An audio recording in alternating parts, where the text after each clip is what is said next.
Hello hi आदाब सत श्री अकाल। एक बार फिर से मैं आ गया हूँ आप लोगों के बीच, आपका अमराज आरजे अभिनव 90.4 मेगाहर्ट्ज कम्युनिटी रेडियो ज्ञानवाणी यानी कि ज्ञान की वाणी। आज दोबारा से आप लोगों के बीच आ चुका हूँ नो योर डिपार्टमेंट लेकर। इस सेगमेंट में शो में हम लोग आते हैं आपके पास एक स्कूल की तरफ से, एक डिपार्टमेंट की तरफ से। उस डिपार्टमेंट में नई क्या रिसर्च हो रही हैं, क्या नए प्रोजेक्ट्स आए हैं, प्रोजेक्ट्स किसने किए हैं, रिसर्च कहाँ की गई है, और उससे रिलेटेड, उससे जुड़ी हुई सारी जानकारी है, सारी इन्फॉर्मेशन आप लोगों के पास लेकर आते हैं। यही नहीं, अगर किसी फैकल्टी के पास कोई हिडन टैलेंट है, अगर वो गाते अच्छा है, स्टोरी टेलिंग अच्छी करते हैं, पोइट्री रिसाइटेशन बहुत अच्छा करते हैं, तो उनको भी हम यहाँ पर इनवाइट करते हैं। और ऐसे ही आज मेरे पास स्कूल ऑफ फार्मेसी से एक और शख्सियत आई हैं, जो कि हैं डॉक्टर प्रशांत पटोले। उनके बारे में मैं कुछ बात आपको बताऊंगा और फिर उनसे हम सवाल करेंगे कुछ, जो अभी रिसेंटली उनका एक रिसर्च प्रोजेक्ट रहा है, उस रिसर्च प्रोजेक्ट के ऊपर। Dr. Prashant Patole, MS pharmacist and PhD, is a seasoned pharmacologist and toxicologist with over 14 years of experience in drug discovery. His expertise spans autoimmune disease, SLE, RA, IBD, MS, and metabolic disorders, obesity, diabetes. He has made significant contribution to preclinical drug discovery programs, working on both new chemical entities NCE and new biological entities NBE intended for clinical development. Doctor Patole sir को मैं यहाँ पर आमंत्रित करता हूँ, doctor प्रशांत sir को, और उनसे कुछ हम सवाल करेंगे उनके प्रोजेक्ट के ऊपर। प्रशांत सर कैसे हैं आप? Good afternoon. बढ़िया, नमस्कार।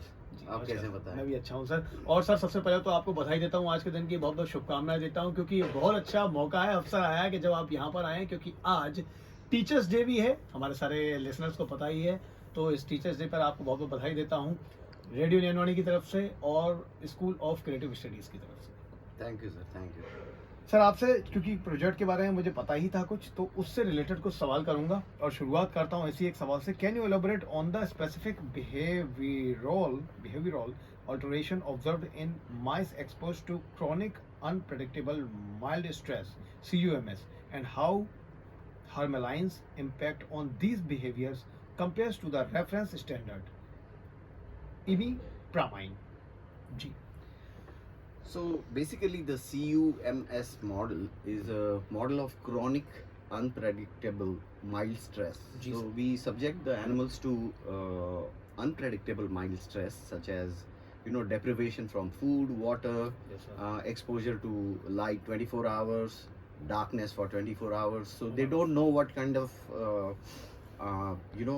stress is going to come next. So it's unpredictable. Now, when you subject the mice to this chronic stress, they show certain behavioral abnormalities, and they start showing signs of what you call depression. Okay, Yes. and the drugs that we tested in this model were Harmalin. Harmalin is a alkaloid which is derived from Peganum harmala, which is one of the plant medicines. Okay. And we used imipramine as a standard, which is a known antidepressant drug. Imipramine, yes. Yes. So now when we did a head-to-head comparison of imipramine with our test Harmalin. drug, which is Harmalin, Okay.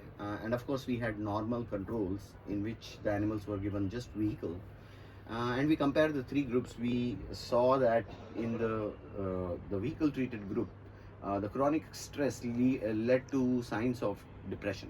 Okay. Yes, sir. And the classic antidepressant drug imipramine reduced showed antidepressant like behavior in three primary tests. One was open field test, second was the forced swim test, and sucrose preference test. And in all three parameters, Harmalin showed comparable efficacy to that of imipramine. Imipramine. Yes, and in this chronic model, we saw not only antidepressant like behavior, but also some biochemical modifications brought by because of the chronic stress. But then when we treated the animals with the drugs, we actually saw reduction in level of all these biochemical parameters, Okay. which have a role in causing stress in the animals. Okay. So there was actually the nice science. Yes. because there was a reduction actually in that. Yes, Oh, that's reduction in the depression. Okay. The study highlights the normalization of neurotransmitter imbalances, BDNF levels, and inflammatory cytokines cytokines in CUMS exposed mice treated with harmaline. Could you explain the potential clinical implications of these findings for treating stress induced depression in humans? So primarily, what happens during depression is that it is a known theory that certain monoamines, such as serotonin, have a role to play in depression. So if you have low levels of serotonin, there is likelihood that you are depressed. Now, along with that, there are certain pro-inflammatory molecules such as brain-derived neurotropic factor, which is BDNF.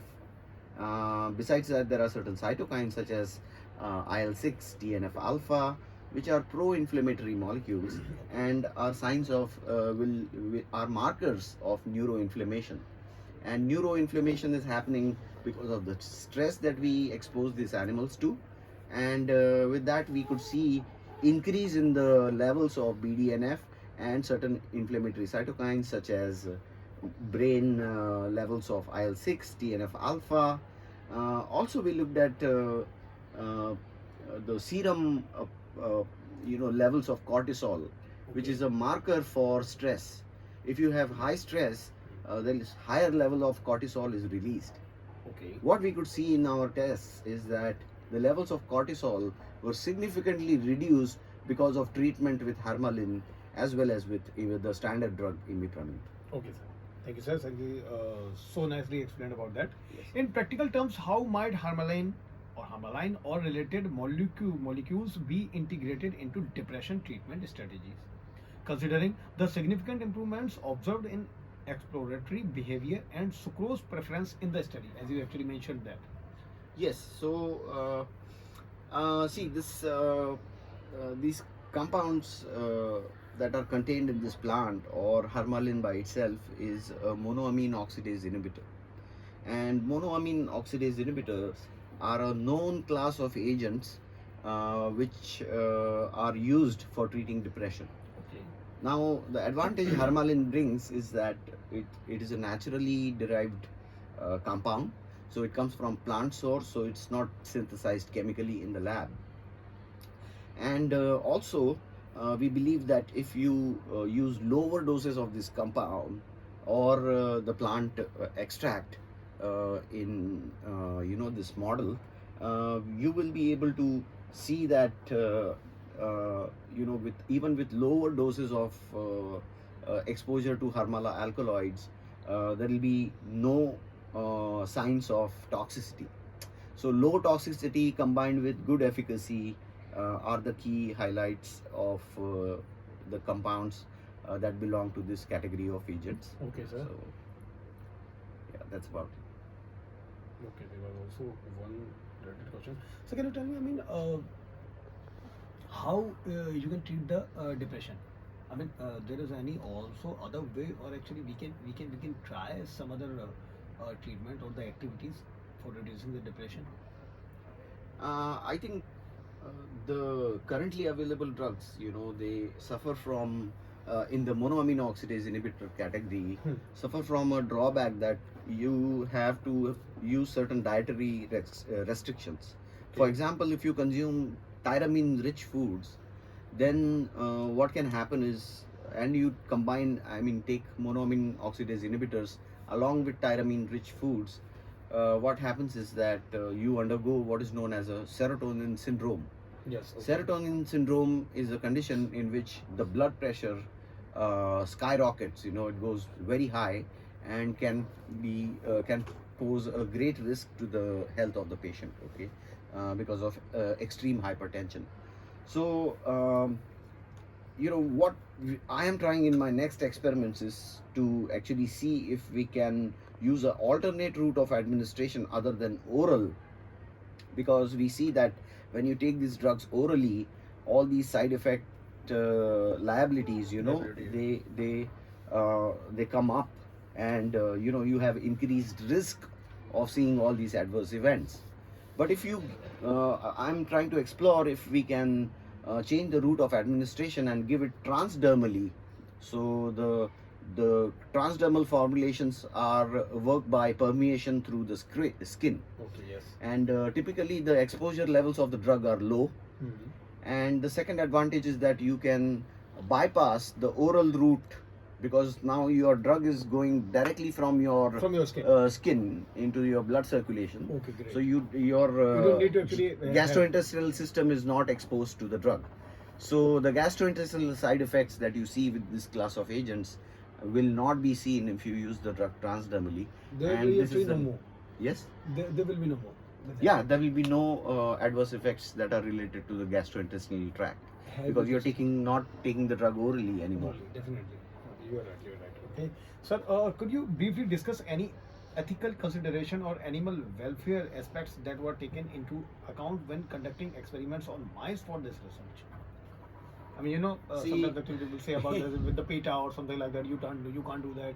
You don't need to do that. Something like that. What do you Yes, say? true.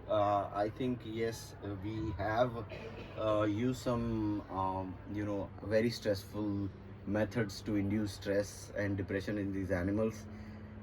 But it was part of this model, so we had to conduct those तो मतलब प्रयोग नहीं करेंगे तो ये दवा procedures. कैसे बनेगी हमें इलाज कैसे Exactly. मिलेगा हाँ, वो एक बात है, लेकिन this time we are thinking that we will restrict ourselves to more milder behavioral models, and do acute testing instead of chronically subjecting the mice to stress, because chronic stress we don't want as humans, and if we subject the mice to it, it's purely unethical. Okay. So going forward, I think we are going to make some alterations to our study designs Okay. and change our strategy and use animal models which are minimally going to cause any harm or pain to the animals during the study. Okay. Finally, what are the key takeaways from this study that may influence the field of depression treatment? And are there any plans for further research or clinical trials in this area? Yeah, so the strategy, the transdermal delivery approach that we are thinking of is going to allow us to apply the medication to the to the skin, okay, as a patch, and what the individual will have a good handle on when he starts seeing good effects. Okay. When the when the person is feeling depression and he applies a patch and waits for some results to appear, and he starts feeling a little better, Okay. Great. and then if there are any signs of discomfort, or it is making you it is trying to show you some signs of adverse effects, at that stage you can terminate the action by simply taking off the patch. Okay. So you got your desired effect, which is antidepressant effect. Okay. Now you feel better, you are not depressed You're anymore, not depressed anymore. and you take off the patch so that you terminate the action there. So that- and the effect also on your skin. And So you're actually reducing also that. You mean to yes, say? no, the skin will be actually we believe that the drug is going to be permeable, so it is going to penetrate your skin Okay. and directly reach the systemic circulation. Yes. Okay, but the exposure level will be low, so the overall dose or the bioavailability of the drug will be low. Will be low. The lower the drug concentration, maybe there will be medium to moderate, low to moderate Low to moderate. efficacy, Okay. but rest assured there will be no adverse effects or toxicity. Oh wow, wonderful, wonderful. Nicely explained, sir. Thank you so much. Doctor Prashant थे आज हम लोगों के साथ. उन्होंने काफ़ी अच्छी तरह से स्पेशली इस सब्जेक्ट को समझाया, इसके बारे में जो रिसर्च की गई वो बताई थी. हम लोगों के साथ बने रहेंगे आगे भी. स्कूल ऑफ फार्मेसी से और भी कई सारी फैकल्टीज और सर भी आएंगे हम लोगों के पास. आज का दिन था शिक्षक दिवस यानी कि टीचर्स डे. आप सभी लोगों को अपनी तरफ से बधाई देता हूँ. 90.4 मेगाहर्ट्ज कम्युनिटी रेडियो की तरफ से हम लोगों के साथ बने रहिएगा. कल भी stay tuned, be with us. Thank you so much. Thank you sir.